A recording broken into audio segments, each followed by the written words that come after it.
बिस्मिल्लाहिर्रहमानिर्रहीम। अस्सलाम वालेकुम डियर स्टूडेंट। आज का हमारा टॉपिक है zero order reaction. Zero order reaction से पहले थोड़ा मैं आपको इंट्रोडक्शन करवा देता हूँ। रेट ऑफ रिएक्शन क्या होता है, ऑर्डर ऑफ रिएक्शन क्या होता है, और बहुत जल्द ही मैं इसके इंट्रोडक्शन टू केमिकल काइनेटिक्स और जो बाकी टॉपिक्स इसके बेसिक्स हैं, order of reaction, molecularity, average rate, instantaneous rate वगैरह, उसका भी इंशाल्लाह बहुत जल्दी अपलोड कर दूंगा। लेकिन इस वक्त ये बहुत बच्चे कह रहे थे तो इसलिए मैंने कहा आज ये जल्दी अपलोड कर दें। तो रेट ऑफ रिएक्शन, सबसे पहले हम देखते हैं रेट ऑफ रिएक्शन क्या होता है। The change in the concentration of any reactants or products per unit time. क्या है कि जो कंसंट्रेशन होती है रिएक्टेंट की या प्रोडक्ट में जो तब्दीली आती है विद रिस्पेक्ट टू टाइम के लिहाज से, उसे हम क्या कहते हैं, रेट ऑफ रिएक्शन। कि वो कोई भी रिएक्शन कम रफ्तार से भी हो सकता है, ज़्यादा से भी हो सकता है। अब रेट ऑफ रिएक्शन क्या हो गया, change in the concentration of substance, चाहे वो प्रोडक्ट की फॉर्म में चेंज हो रही हो कंसंट्रेशन या रिएक्टेंट में। तो जो तब्दीली है टाइम के लिहाज से उसे हम क्या कहेंगे कि ये हमारी क्या है, रेट ऑफ रिएक्शन है। उसके बाद अगर इसके यूनिट्स निकालने तो हमें पता है कि कंसंट्रेशन के यूनिट्स क्या होते हैं, मोल पर डेसीमीटर क्यूब। तो मोल पर डेसीमीटर क्यूब, और टाइम का यूनिट्स क्या होता है, सेकंड। तो रेट ऑफ रिएक्शन की क्या आ जाएंगे, मोल पर डेसीमीटर क्यूब और सेकंड ऊपर जाएगा तो क्या बन जाएगा, पर सेकंड। इस तरह हमने यूनिट्स क्या निकाल लिए। अगर प्रेशर की बात करें, अगर कोई इसकी बात करें गैस की, तो गैस फेज़ में क्या होगा, गैस फेज़ की बात करें तो गैस फेज़ में हम प्रेशर के यूनिट्स को लेंगे। अब हम देखते हैं कि ये था हमारा रेट ऑफ रिएक्शन। अब ऑर्डर ऑफ रिएक्शन क्या है, simply the sum of the power of concentration and the rate law. जो रेट लॉ में कंसंट्रेशन होती हैं उनकी पावर्स को जमा करें और जो हमारे पास बनेगा वो क्या होगा, रेट होगा जितने इक्वल। फॉर एग्जांपल इधर एक मैंने रेट लिखा है, rate is equal to, rate law लिखा हुआ है, rate is equal to k concentration of A की power X concentration of B की पावर वाई। ये जो ब्रैकेट ये शो करती है कंसंट्रेशन को। ए मेरे पास रिएक्टेंट है कोई भी, और बी भी एक रिएक्टेंट है, एक्स क्या है, एक्स की पावर है, और वाई इसकी पावर है।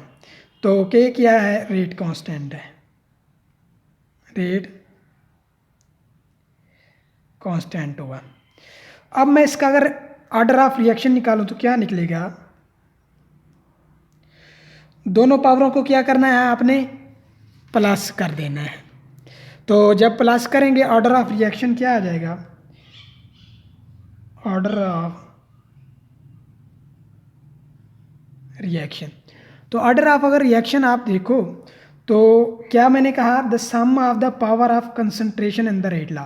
ये है रेट लॉ, सही है। Rate is equal to k into concentration of A की पावर एक्स बी की पावर वाई। तो मैंने क्या बोला, सम ऑफ द पावर, इनकी पावर्स को सम करना है हमने, तो जमा करना है यानी कि X plus Y, X plus Y क्या बन जाएगा, ये हमारे पास ऑर्डर ऑफ रिएक्शन आ गया। डिटेल लेक्चर इसके बारे में मैं दूंगा तो उस पर आप देख लीजिएगा। फिलहाल सिंपली फॉर एग्जांपल अगर मैं कहता हूँ कि एक्स की पावर एक्स है, यहाँ अगर ए की पावर 1 हो और बी की पावर 0 हो तो हमारे पास क्या होगा, 1 प्लस 0 तो 1 आ जाएगा। ऑर्डर ऑफ रिएक्शन क्या आ जाएगा, फर्स्ट।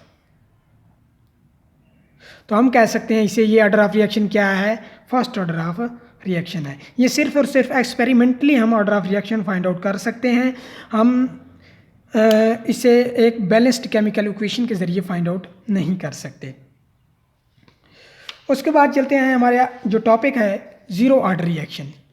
ज़ीरो ऑर्डर रिएक्शन की अगर हम बात करें तो ज़ीरो ऑर्डर रिएक्शन क्या है, जिसकी पावर अगर है रेट, यहाँ पे अगर ऑर्डर ऑफ रिएक्शन हमारे पास 0 आ रहा है तो क्या होगा, ज़ीरो ऑर्डर रिएक्शन होगा, 1 है तो 2 सेकंड ऑर्डर रिएक्शन होगा, 3 है तो थर्ड ऑर्डर रिएक्शन होगा।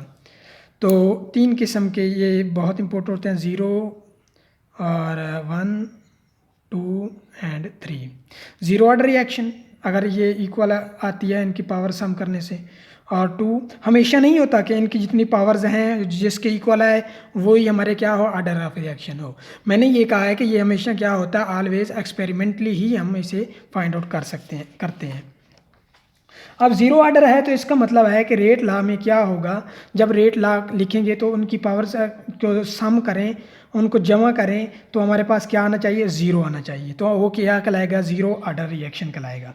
तो इसी तरह an zero order reaction, the rate of a reaction is independent of the concentration of reactants.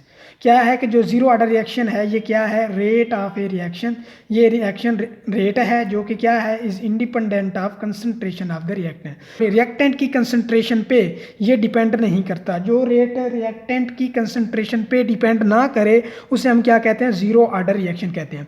क्यों डिपेंड नहीं करता, इसकी रीज़न हम अभी देख लें। फॉर एग्जाम्पल मेरे पास अगर ज़ीरो ऑर्डर है तो इसका मतलब है रेट लॉ में क्या होना चाहिए कि फॉर एग्जाम्पल एक मैं रेट लॉ लिख लेता हूँ, let the rate law of a reaction के इनटू एक रिएक्टेंट है मेरे पास, इसकी पावर क्या है, ज़ीरो है, तभी तो ये ज़ीरो ऑर्डर कहलाएगा जब इसकी पावर ज़ीरो होगी। तो अब इनको सम करो तो सम में एक ही कंपोनेंट है तो ज़ीरो है, तो हमारे पास क्या आ जाएगा, order of reaction, order of reaction क्या आ जाएगा, ऑर्डर ऑफ रिएक्शन हमारे पास आ जाएगा ज़ीरो। क्यों, इसकी पावर ज़ीरो है। तो अब देखो जब भी हमने ये पढ़ा हुआ है, जब भी क्या होता है मैथमेटिकली ये रूल है, किसी भी चीज़ की पावर ज़ीरो किसके बराबर होती है, 1 के। अगर इसकी पावर ज़ीरो है तो क्या हो जाएगा, ये 1 के भी इक्वल हो जाएगा। इसकी पावर अगर ज़ीरो है तो ये किसकी इक्वल हो जाएगा, 1। अब अगर यहाँ हम 1 पुट करें तो रेट क्या हो जाएगा, के इंटू 1। तो इसे हम लिख सकते हैं rate is equal to, rate of reaction is equal to rate constant k. तो ये इस इक्वेशन से ये आप show this equation show that the rate of a reaction is independent of concentration of the reactant, कि जो rate of reaction है वो कंसंट्रेशन ऑफ रिएक्टेंट पे डिपेंड नहीं कर रहा। इस इक्वेशन से हमने अभी देख लिया, जब ज़ीरो हो हमारे पास ऑर्डर ऑफ रिएक्शन तो उस वक्त क्या होता है, जो रेट ऑफ रिएक्शन है वो क्या है, independent of the concentration of the reactants. उसके बाद इसकी एग्जाम्पलें अगर हम देखें, इसकी एग्जाम्पल में हमारे पास आ जाता है the photochemical reaction between hydrogen and chlorine. इसी तरह decomposition of di nitrogen oxide on the molybdenum surface, तो ये भी एग्जाम्पल किसकी है, ज़ीरो ऑर्डर रिएक्शन की है। इसी तरह अमोनिया की decomposition of ammonia on molybdenum surface, तो ये भी एग्जाम्पल किसकी है, ज़ीरो ऑर्डर रिएक्शन की है।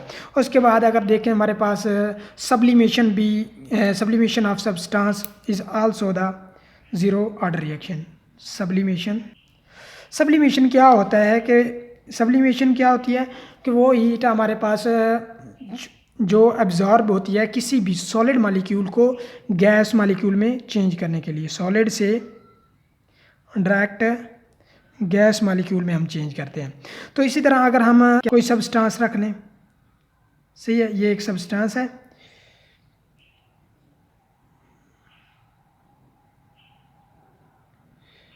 इसे आप हीट करें तो यहाँ एक ट्यूब लें, उसके अंदर आप आइस फिल कर दें। अब क्या होगा, ये सब्सटेंस जैसे ही वेपोराइज होगा तो इसके साथ इसकी लेयर बनती जाएंगी।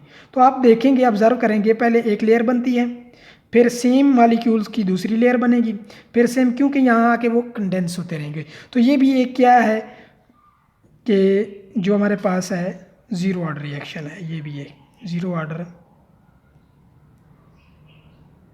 रिएक्शन। ज़ीरो ऑर्डर रिएक्शन का मतलब ये नहीं है कि जो हमारे पास रेट ऑफ रिएक्शन है वो ज़ीरो हो, बल्कि क्या है, ज़ीरो ऑर्डर रिएक्शन का मतलब ये है कि जो हमारे पास ज़ीरो ऑर्डर रेट है वो क्या है, इंडिपेंडेंट है, इंडिपेंडेंट है किस पे, कंसंट्रेशन ऑफ रिएक्टेंट्स पे।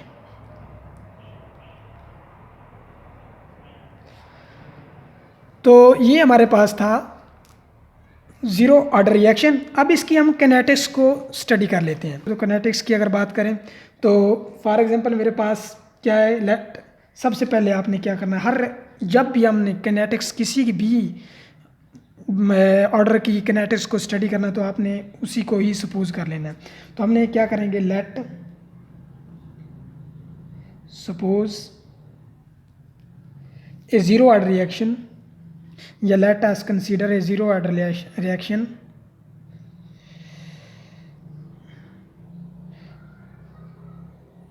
Zero order reaction. हमने एक ज़ीरो ऑर्डर रिएक्शन लिया है जिसमें क्या हो रहा है, इन विच ए रिएक्टेंट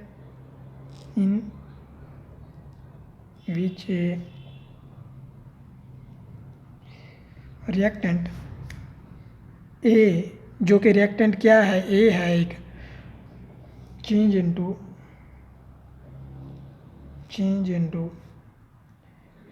प्रोडक्ट पी, जो कि इसमें चेंज हो रहा है, प्रोडक्ट पी में चेंज हो रहा है।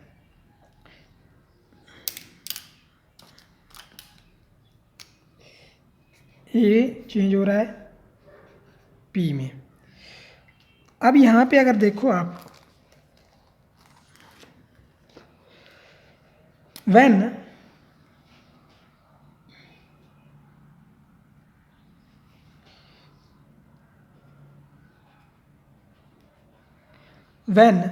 जब टाइम क्या हो, t is equal to zero हो, यानी कि जब मेरे पास टाइम क्या है, ज़ीरो है, तब मैं कहता हूँ the initial concentration of reactant A is a. तो इनिशियल कंसंट्रेशन जो है वो रिएक्टेंट ए की कितनी है, ए है।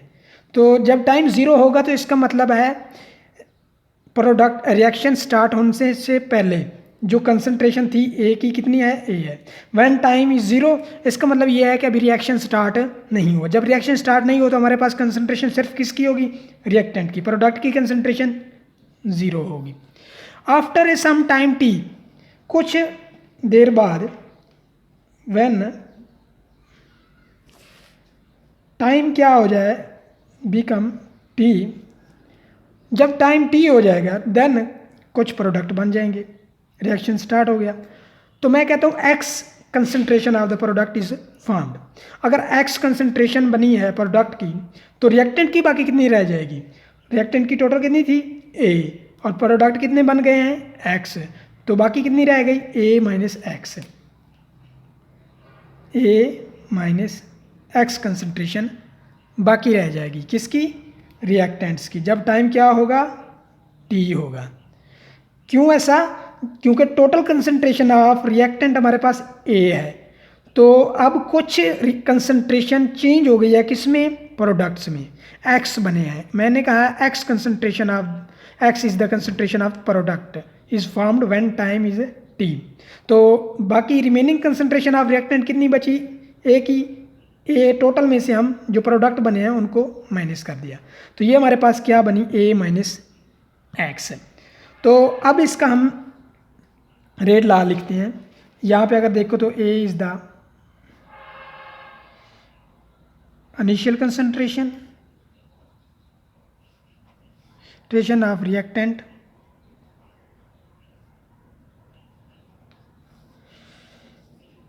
ए, और ए माइनस एक्स, वो क्या है, A minus X concentration is the available concentration of the reactant at any time T, is the available concentration of reactant at any time t। T time पे जो अवेलेबल कंसंट्रेशन है reactant की वो क्या है, ए माइनस एक्स, और x क्या है, is the concentration of product at time t, जब टाइम t होगा। तो अब इसका हम रेट ला लिखते हैं, rate law for a such reaction. तो क्या हो जाएगा, रेट ऑफ रिएक्शन हमें पता है किसके होगा, डायरेक्टली प्रोपोर्शनल होगा किसके, concentration of the reactant A. अब क्या है, क्योंकि हमने इस रिएक्शन को कंसीडर किया है कि ये फर्स्ट ज़ीरो ऑर्डर ही है, हमने कहा है कि ये this is the zero order reaction, suppose A consider a zero order reaction, ये एक ज़ीरो ऑर्डर रिएक्शन। जब ज़ीरो ऑर्डर रिएक्शन होता है तो कंसंट्रेशन, रिएक्टेंट की कंसंट्रेशन की पावर कितनी होती है, ज़ीरो होती है, तो हमने ज़ीरो लगा दिया। तो अब क्या होगा, हमारे पास प्रोपोर्शनैलिटी कांस्टेंट के आ जाएगा जिसे हम रेट कांस्टेंट कहते हैं, तो ए की ज़ीरो आ जाएगा। अब क्या है, कंसंट्रेशन ऑफ रिएक्टेंट जब टाइम टी था तो कितनी थी, ए माइनस एक्स, तो वो ही हम क्या लिखेंगे, कंसंट्रेशन ऑफ ए, ब्रैकेट का क्या मतलब होता है कंसंट्रेशन, के into concentration of A minus x. अब ब्रैकेट आप लगा दें। अब ए माइनस एक्स क्या है, ए की कंसंट्रेशन है जब टाइम टी है, तो हमारे पास रेट ऑफ रिएक्शन ये बन गया, rate of reaction a minus x बन गया। अब क्या होगा, as the rate of reaction change of the concentration of the product with respect to time, the rate law expression क्या होगा हमारे पास, जैसे ही हम क्या करेंगे कि हमारे पास जो रेट ऑफ रिएक्शन है वो किसके इक्वल होगा, rate of change in the concentration of product with respect to time t, यानी कि ये हमने क्या लिखा, rate of the formation of the product p. तो हमारे पास क्या होगा देन, रेट ऑफ रिएक्शन क्या बनेगा, हमने क्या मालूम करना है, rate of formation of product, तो क्या प्रोडक्ट है, एक्स बने हैं, d x over D t, यानी कि change in the concentration of product with respect to time t. ये हमारा रेट ले रहे हैं तो क्या आ जाएगा, प्रोडक्ट की कंसंट्रेशन में क्योंकि इजाफा ही हो रहा है तो इसलिए पॉजिटिव ही लिया है, तो क्या आ जाएगा, के इंटू ए माइनस एक्स की पावर ज़ीरो। किसी भी चीज़ की पावर ज़ीरो किसकी इक्वल होती है, वन के, तो हमने क्या लिख दिया, के आ जाएगा और ये वन की इक्वल हो जाएगा, तो इधर हमारे पास D x over D T रह जाएगा। This is the differential equation for the zero order reaction, इसे आप क्वेश्चन नंबर कह दो 1। इसके वेरिएबल को क्या करना है, हमने सेपरेट करना है। नाउ सेपरेटिंग द वेरिएबल, अब क्या हम करेंगे, वेरिएबल को सेपरेट करेंगे। को सेपरेट कैसे करना है, जो x है वो एक साइड पे रहेगा और t वाले एक साइड पे, x एक ही है तो हम क्या करेंगे, ये t इधर डिवाइड हो रहा है, इधर जाके मल्टीप्लाई हो जाएगा dt, तो डेरिवेटिव ऑफ x क्या बन जाएगा, ये इक्वेशन इधर डिवाइड हो रही है, इधर जाके मल्टीप्लाई हो जाएगी, तो k इंटू डी टी बन जाएगा। अब इसकी क्या करें, इंटीग्रेटेड द इक्वेशन,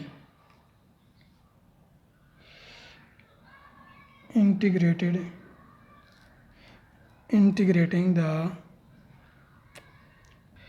ऊपर वाली इक्वेशन की हम क्या करेंगे, इंटीग्रेशन डी एक्स और के डी टी, इंटीग्रेशन ले ली।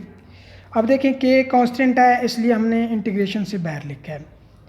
अब क्या होगा, एक्स की अगर हम इंटीग्रेशन करें डेरिवेटिव ऑफ एक्स की, डेरिवेटिव इंटीग्रेशन से कैंसिल होगा तो हमारे पास एक्स बचेगा, इज इक्वल टू क्या आ जाएगा, के डेरिवेटिव इंटीग्रेशन से cancel T plus C, C is the integrated constant, integrated constant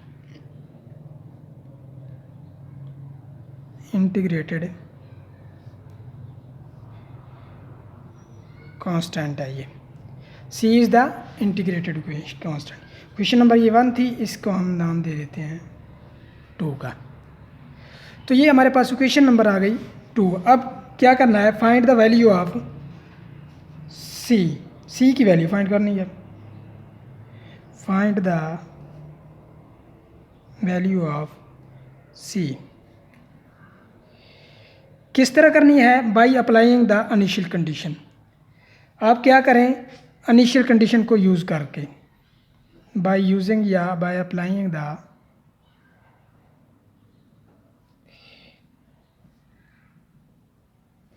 initial condition.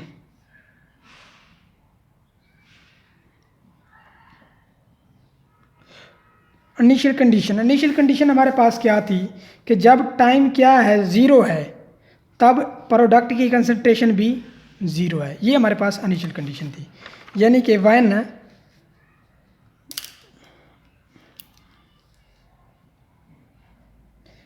Time is equal to zero then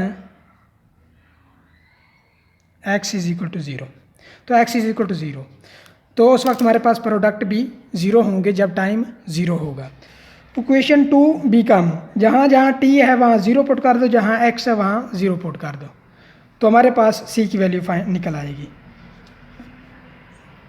तो यहाँ देखें एक्स क्या है, ज़ीरो पुट करना है, zero is equal to k, T zero है तो ज़ीरो पुट कर दो, अब प्लस है, सी है तो सी की वैल्यू ये ज़ीरो हो जाएगा, ज़ीरो तो सी की वैल्यू आ गई ज़ीरो।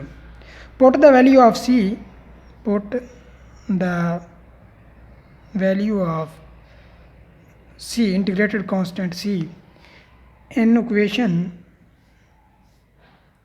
2। इक्वेशन 2 में क्या करो, इसकी वैल्यू पुट कर दो, then the equation 2 will become x is equal to k t plus c की जगह उसकी वैल्यू ज़ीरो, ज़ीरो तो x is equal to k t. तो ये हमारे पास क्या आ गई, integrated rate equation for zero order reaction. This is the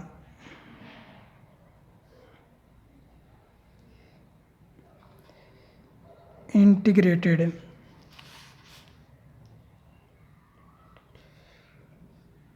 rate equation for zero order reaction।